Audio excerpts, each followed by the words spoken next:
Hey guys, how you doing? Uncle Steph here. So, we want to look at getting a React job in 2025. I'm recording this October 17th. What do you have to do, especially given the circumstances? The economy's slowing down a little bit. We got some AI stuff. We had some over-hiring during the COVID period. So, I'm going to give you some strategies here so that you can maximize the opportunity of scoring that React job. So I'm going to get to the bullet points, and then afterwards I'll give you some of the background thinking behind it. So, of course, you got to know React, but that means you got to know your web stack as well. So HTML5, CSS3, learn a little bit of JavaScript. Well, you got to know JavaScript well, and the DOM. If you add in some TypeScript, that would be very valuable to you, and Next.js. So I did a little research for you, and something like 60%, 65% of React jobs, they want you to know Next.js. So you got to learn that as well. They go hand in hand, of course. In terms of the interview, this video is sponsored by Savala. Savala is a platform as a service, a modern hosting platform with transparent pricing. You know what you get. No hidden fees. You pay only for what you use. No surprise bills or limits. Seamlessly deploy and host your apps, databases, and static sites with cloud-native performance with the ease you love from Heroku without its aging tech or high costs. Enjoy unlimited collaborators, unlimited parallel builds, and no fixed plans. Leverage Google Kubernetes engine across 25 regions, plus Cloudflare for best-in-class reliability and speed. Native support for trunk-based and Git flow workflows means your team deploys just like Heroku. Preview your changes instantly with preview apps and static sites, and launch in one click with ready-built templates. Get started free with a $50 credit, link below.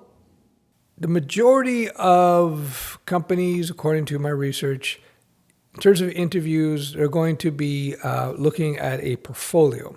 Something I've been talking about for many years. You have to have a strong portfolio. So have your GitHub up to date. I would have a very strong portfolio. I would have a nice looking website personally. I'm old school that way. Have a nice looking website. Make sure it looks good. They're going to judge you based on lizard brain realities.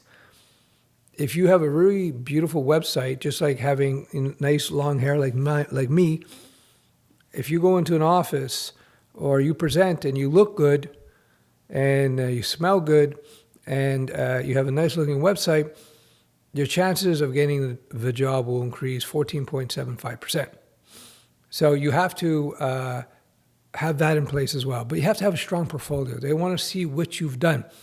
That's why I'm a big advocate that in your process of learning anything, you want to get some practical work experience under your belt. And you do that by doing 2 to 3 free freelance projects, little projects, so you can show prospective employers that you know how to actually work with people to produce real jobs.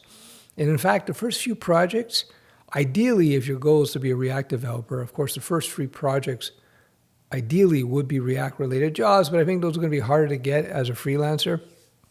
The freelance space is dominated by WordPress and PHP and Laravel and traditional web development. But anyway, any experience is better than no real-world experience. My research also shows me that a high percentage of employers are actually going to do in-office code tests. They want to see if you can actually produce anything. So here is the strategy you want to leverage. You want to go, before you apply to a job, you don't want to throw out 800 resumes. You want to be a little bit more strategic about your targeting of prospective employers. So you want to study the company a little bit. You want to understand how they're implementing React. Are they using Next? Are they using TypeScript? Whatever it is.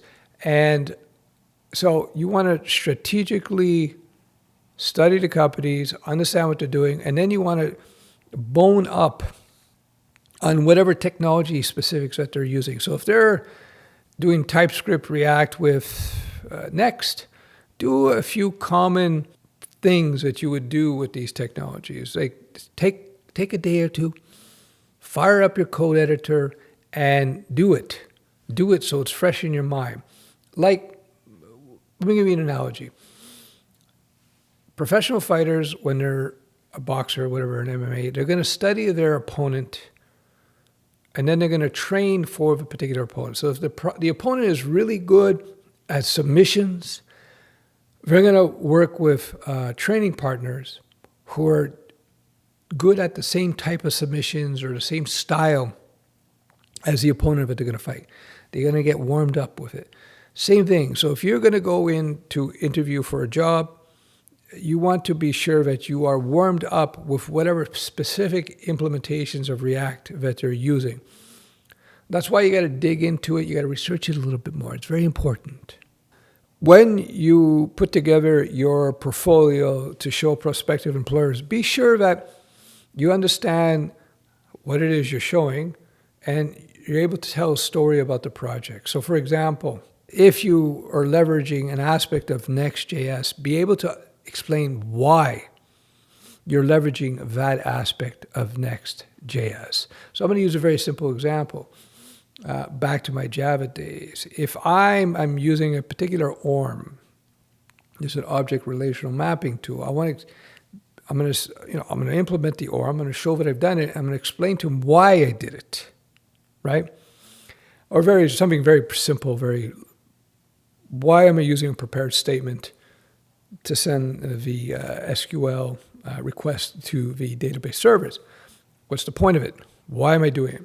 So you'd be able to mention that, because you're going to get that question, I imagine. Many places are going to say, oh, that's cool, you've done this, this, and this. Why? Why would you use TypeScript versus JavaScript? The question is why. So when you show your projects, when you've done your projects, when you build your portfolio, be sure you understand and you can explain why you did X, Y, and Z. Very important, because they're looking for competence. Finally, like any other job, they're not only looking for technical competence in what we just talked about, but they're also looking for social skills. The ability to communicate verbally, concisely through emails. This is going to be first represented in your resume, your LinkedIn profile, your website if you have it. You write clearly, no spelling errors, nice simple language, easy to understand. And then when you do show up looking competent, speaking well, concisely, with empathy. These all play major roles, because people, when they evaluate you, they're just not evaluating your skill set. They're going to also evaluate who you are as an individual to see whether or not they want to work with you. Hey, I'm Uncle Steph. I mentor people in the ways of software development, health, fitness, mental fitness. Check it out below. If you have anxieties and fears, you should check out my Lizard Wizard course. This is my most important course I ever put out, really. It will teach you about the operating systems of your brain. And once you understand that, you can really superpower every aspect of your life. It's pretty incredible. I also have a full-blown mentoring program. The best price I've ever put it at. You can get a super deal now. Check it out below. It has everything you need to go from knowing absolutely nothing to being comfortable with coding, and it has an emphasis on the web stack. You'll learn 3 programming languages. You learn how to manage clients, how to build modern responsive websites. You learn CRUD. Everything you need to know to get going. The important things when you're evaluating a course, you have to evaluate the teacher. Do they have real-world experience? I've been doing this since the 90s. 2, do they know how to teach? I've been working with schools for 15 years now. It's my own platform. So if you've ever had trouble learning how to code and you want to get there very quickly, very easily, I have an interactive training platform, which is it's unique because it's mine. I developed it from scratch. And again, never had a better price. And finally, I am a big advocate of getting fit. So I have a program called Fit Over 50. It's good for any age, really. And it's a unique program on fitness and health.